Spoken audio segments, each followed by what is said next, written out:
ಎಲ್ಲ ಸ್ನೇಹಿತರಿಗೆ. ಅಂದ ಹಾಗೆ ಎಲ್ಲಿಂದ ಬರ್ತಿದ್ದೀರಾ ನೀವು?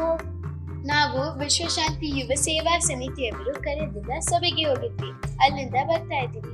ಯಾವ ಕಾರಣಕ್ಕಾಗಿ ಸಭೆಯನ್ನು ಕರೆದಿದ್ರು? ವಿಶ್ವಶಾಂತಿ ಯುವ ಸೇವಾ ಸಮಿತಿಯವರು ಜನವರಿ 31 ಹಾಗೂ ಫೆಬ್ರವರಿ 1ರಂದು ಜಿನಸಹಸ್ರನಾಮಾರ್ಚನೆ ಪೂಜೆಯನ್ನು ಹಮ್ಮಿಕೊಂಡಿದ್ದಾರೆ. ಸ್ವಲ್ಪ ಬಿಡಿಸಿ ಹೇಳ್ತೀರಾ ಅಕ್ಕ? ಅಂದ್ರೆ ನಮ್ಮ ಮೊದಲ ತೀರ್ಥಂಕರರಾದ ಭಗವಾನ್ ಆದಿನಾಥರ 1008 ನಾಮಗಳನ್ನು ಹೇಳುತ್ತಾ ಪುಷ್ಪದಿಂದ ಅರ್ಚನೆ ಮಾಡುತ್ತಾರೆ. ಭಗವಾನ್ ಆದಿನಾಥರಿಗೆ 1008 ನಾಮಗಳು ಅಂದ್ರೆ ಹೆಸರುಗಳು ಇರೋದು ನನಗೆ ಗೊತ್ತೇ ಇರಲಿಲ್ಲ. ಅಷ್ಟೇ ಅಲ್ಲ, ಆ ದಿನ ಭಗವಾನ್ ಆದಿನಾಥರ ಸಮವಸರಣದ ರಚನೆಯನ್ನು ಮಾಡ್ತಾರಂತೆ. ಸಮವಸರಣ ಅಂದ್ರೆ ಏನು ಅಕ್ಕ?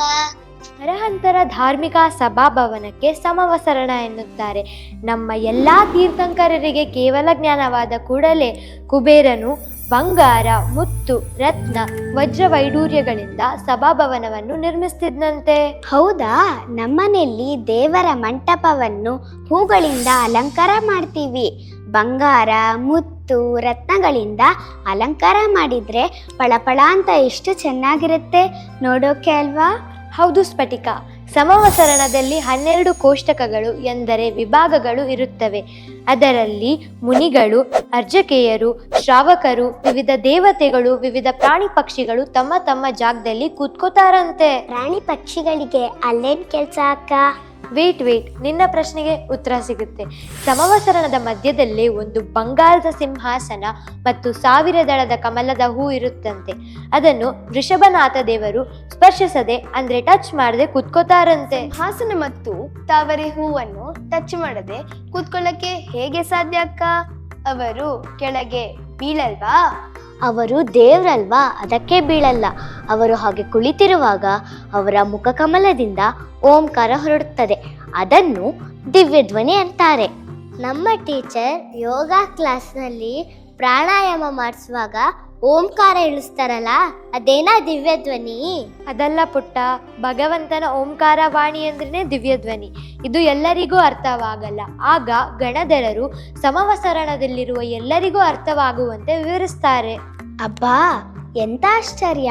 ಅದರಿಂದಾನೇ ಪ್ರಾಣಿ ಪಕ್ಷಿಗಳಿಗೂ ಆ ತತ್ವಗಳು ಅರ್ಥವಾದವು ಅಲ್ವಾ? ಹೌದು, ಅಂತಹ ದಿವ್ಯವಾದ ಆಶ್ಚರ್ಯಕರವಾದ ಸಮವಸರಣ ನಮ್ಮ ಬೆಂಗಳೂರಿಗೆ ಬರ್ತಾ ಇರೋದು ನಮ್ಮ ಪುಣ್ಯ ಅಲ್ವಾ? ಅದರಿಂದ ಶುಲ್ಕವನ್ನು ನೀಡಿ ಹೆಚ್ಚಿನ ಸಂಖ್ಯೆಯಲ್ಲಿ ಸದಸ್ಯರಾಗೋಣ ಮತ್ತು ಧನ ಧಾನ್ಯವನ್ನು ದಾನವಾಗಿ ನೀಡೋಣ. ಅಲ್ಲದೆ ಸುವರ್ಣ ದಂಪತಿಗಳಾಗಿ ನೋಂದಾಯಿಸ್ಕೊಂಡ್ರೆ ಸಮವಸರಣದ ಹತ್ತಿರದಲ್ಲೇ ಕುಳಿತುಕೊಂಡು ಪೂಜೆ ಮಾಡುವ ಅವಕಾಶವಿದ್ಯಂತೆ. ಹಾಗಾದ್ರೆ ಸಾವಿರಾರು ಭಕ್ತರು ಈ ಪೂಜೆಯಲ್ಲಿ ಪಾಲ್ಗೊಳ್ತಾರೆ ಅಂತಾಯ್ತು. ಆದ್ರೆ ಅಷ್ಟೊಂದು ಜನರು ಸೇರುವುದಕ್ಕೆ ಈ ಬೆಂಗಳೂರಿನಲ್ಲಿ ಜಾಗ ಎಲ್ಲಿದೆ? ಶ್ರೀ ಶ್ರೀ ರವಿಶಂಕರ್ ಗುರುಜಿ ಆಶ್ರಮದ ವೇದ ವಿಜ್ಞಾನ ಶಾಲೆಯ ಕ್ರೀಡಾಂಗಣ ಬಹಳ ವಿಶಾಲವಾಗಿದೆ. ಅಲ್ಲಿ ಈ ಕಾರ್ಯಕ್ರಮ ನಡೆಯುತ್ತಂತೆ. ಇಷ್ಟು ದೊಡ್ಡ ಕಾರ್ಯಕ್ರಮವನ್ನು ಕಂಡಕ್ಟ್ ಮಾಡೋದು ಕಷ್ಟ ಅಲ್ವಾ? ಹಾಗೇನಿಲ್ಲ. ಇದರ ನೇತೃತ್ವವನ್ನು ಶ್ರೀ 108 ಪುಣ್ಯಸಾಗರ ಮುನಿ ಮಹಾರಾಜರು ವಹಿಸಿಕೊಂಡಿದ್ದಾರೆ. ಧರ್ಮಸ್ಥಳದ ವೀರಾಂಗನ ಅಂತಕ್ಕ ಮತ್ತು ವಿ ಸುರೇಂದ್ರಣ್ಣ ಅವರು ಮಹಾ ಪೋಷಕರಾಗಿ ಮಾರ್ಗದರ್ಶನ ನೀಡ್ತಾ ಇದ್ದಾರೆ. ಅಷ್ಟೇ ಅಲ್ಲ, ನಮ್ಮ ರಾಜ್ಯದ 23 ಜಿಲ್ಲೆಗಳಲ್ಲೂ ಏಕಕಾಲದಲ್ಲಿ ಜಿನಸಹಸ್ರನಾಮಾರ್ಚನೆ ನಡೆಯುತ್ತಂತೆ. ಈ ಎಲ್ಲ ಕಾರ್ಯಕ್ರಮ ಗಿನ್ನಿಸ್ ಬುಕ್ ಆಫ್ ವರ್ಲ್ಡ್ ರೆಕಾರ್ಡ್ನಲ್ಲಿ ದಾಖಲಾಗುತ್ತಂತೆ. ಇದನ್ನೆಲ್ಲ ನೋಡ್ತಾ ಇದ್ರೆ ನಾವು ಭಗವಾನ್ ಮಹಾವೀರ ಸ್ವಾಮಿಯ ಕಾಲದಲ್ಲಿ ಇದ್ದೀವೇನೋ ಅನ್ನುವಷ್ಟು ಸಂಭ್ರಮ ಸಡಗರ ಆಗ್ತಾ ಇದೆ. ಹೌದು, ಅದಕ್ಕಾಗಿ ನಾವು ಇದರ ಬಗ್ಗೆ ಹೆಚ್ಚು ಹೆಚ್ಚು ಪ್ರಚಾರ ಮಾಡೋಣ. ಎಲ್ಲರೂ ಇದರಲ್ಲಿ ಭಾಗವಹಿಸಿ ಪುಣ್ಯವನ್ನು ಗಳಿಸಲಿ. ಜಯವಾಗಲಿ. ಜಯವಾಗಲಿ.